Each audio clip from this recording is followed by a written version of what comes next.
Okay. Okay. Do you want to go first? No. Okay. Dominic. Okay, go.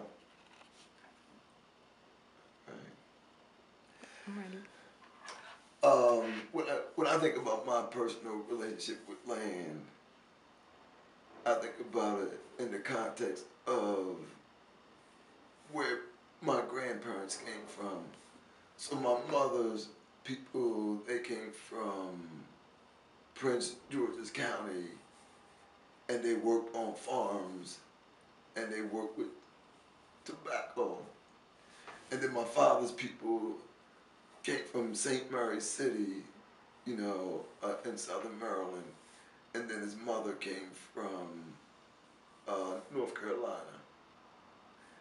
And me, my relationship with land, based on that story, is that my mother and father were from West Baltimore, but they moved to East Baltimore.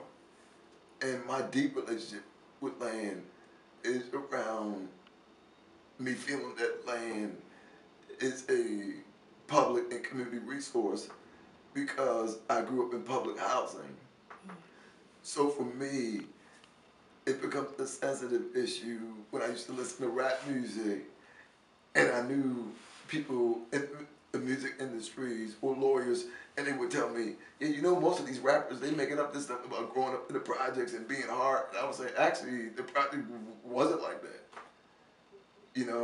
Like when I talked with my friend Adjoa about concepts that I call, sugar and salt, my connection to public housing and public land was that people use sugar and salt to build a relationship around the land and the space that they live in. Because if you needed sugar, people shared it with you. If you needed salt, so, even though I deal with capitalism and, the individual accumulation of land, it doesn't make sense to me. You know what I mean? Like my mother never owned a house. And I specifically remember getting in an argument with a couple of people when they were saying, well, what's wrong? What was wrong with your mother? Why didn't she own a house? I said, nothing was wrong with her. She never talked about owning a house.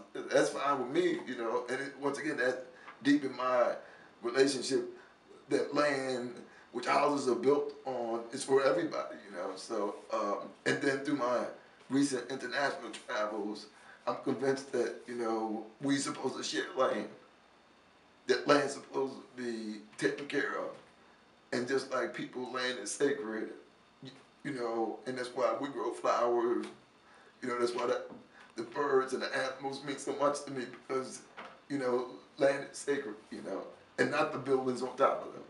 Because it's like people in the buildings, the people in the land are sacred. So that's sort of my snapshot, of my relationship with land. What about your international travels informed your relationship to land? Good. I'm going to talk about that right now. Okay. Okay, yeah, I do. Yeah. So I heard a lot about your family and what they taught you about relationships to land. Tell me where Dominic comes into the story. I think where I come into the story is through my lifestyle and my work. I practice, through cooperative economics and cooperative housing, the real belief that land's supposed to be shared. So for me, that's where it's important. Or like the other thing that's important to me. I was telling somebody this story, yesterday. How much I like flowers. You see, so that's another connection. I like plants, and I love parks. Some people who really know me know how much I have a need to walk on land and walk in parks and the woods and stuff like that. Even though I'm an urban person, but I love the woods. I'm urban and I love the woods. That's my deepest relationship with land, and that's why I go on retreats by myself and hang out in the woods because the land speaks to me. Deeply, it speaks to me. It heals me too. Yeah, it heals me. That's what I feel coming from my body. Can I ask him a question? Oh. You just broke the rules. You just like that. You'll have your time. Yeah, Thank you. Yeah. Do you have anything else about your No, relationship? now I'm ready to. I can answer the question about my relationship to land in an international perspective. Mm-hmm.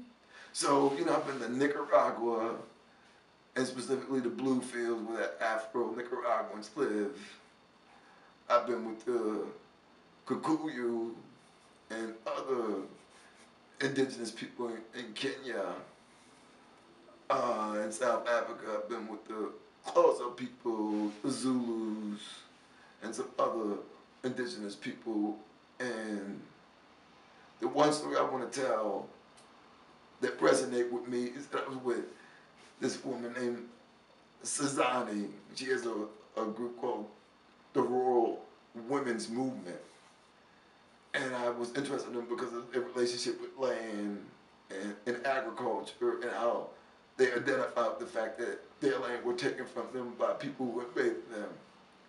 And so it was so intriguing to me to not have me say anything but to listen to her and then have her state this. She said, yeah, the hard part for the world to understand is that the land belongs to nobody unless it belongs to all of us. I said, man, that's what I feel. That's what you know what I mean? Like, you can't sell land, right?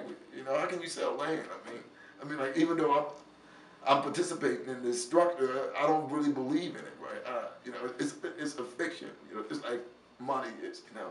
And so that was my deepest international experience by meeting this woman face to face who I was emailing, since March of this year, and meeting her in August, and spending a whole evening with her, learning that there are some people that I really connect with when it comes to my experience with relationship to land. And then a brief story about Kenya. Then Kenya really blew me away because just like Ethiopia and Gondar and the ancient villages in the mountains, people reverence the land so much because it's so beautiful, it's so powerful, And like when I was in Kenya, I was just awestruck by what's on the land, right?